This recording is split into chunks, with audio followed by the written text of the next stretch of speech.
Cette application qui accompagne le livre 15 séquences de sciences au CM2 propose l'ensemble des documents de l'ouvrage et une sélection de documents supplémentaires à vidéo projetée pour un usage collectif en classe. Elle peut aussi être utilisée de manière autonome comme base de données documentaire. Un guide pédagogique donne les indications nécessaires à l'intégration des nouveaux documents dans les séquences existantes de l'ouvrage. Vous y trouverez également un guide d'utilisation. Les documents sont classés par type de document ou par chapitre. L'entrée par chapitre donne accès à l'ensemble des séquences décrites dans l'ouvrage. En cliquant sur le chapitre « Le ciel et la terre », tous les documents du chapitre s'affichent.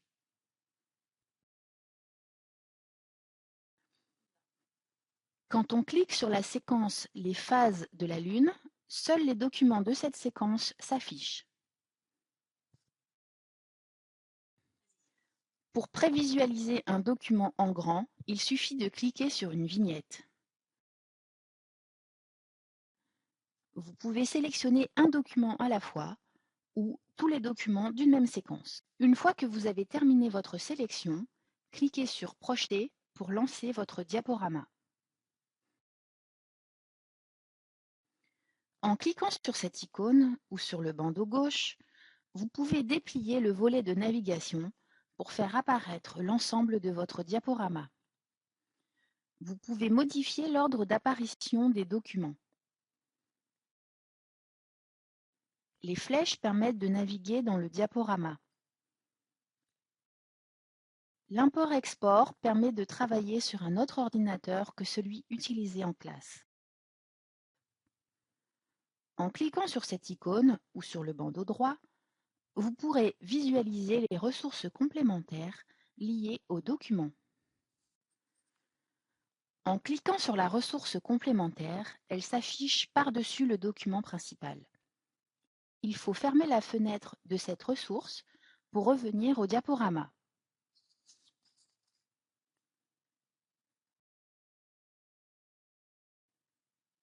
La trousse offre de multiples fonctionnalités pour annoter le document en amont, lors de la préparation de votre diaporama ou pendant la séquence en classe.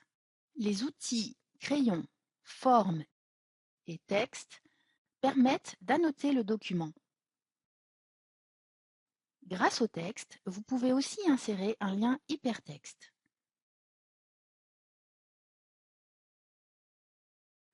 Le spot, par exemple, permet de focaliser l'attention des enfants sur un élément particulier, ici, sur les cratères visibles de la Lune. La gomme permet d'effacer une annotation. Le bouton « Annuler » permet de revenir en arrière ou de répéter la dernière action. Vous pouvez également sélectionner deux documents pour les comparer.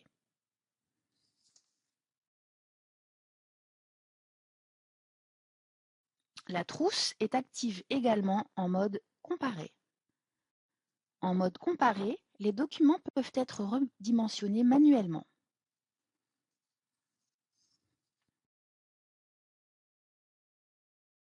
L'entrée par type de document permet de retrouver tous les textes réunis, toutes les animations, etc., tout en respectant l'ordre séquentiel de l'ouvrage. Il y a 23 animations,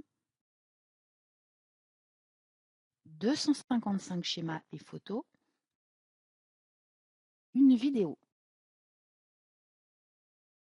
et 31 textes. Les modes projeter, comparer s'utilisent de la même manière que pour l'entrée par chapitre. La sélection se fait toujours soit par la visualisation, soit par le menu déroulant, avant de projeter ou de comparer les documents.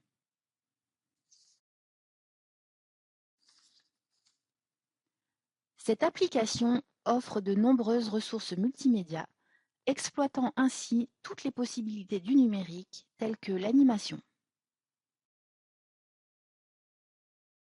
ou la vidéo qui permet d'enrichir les séquences menées en classe.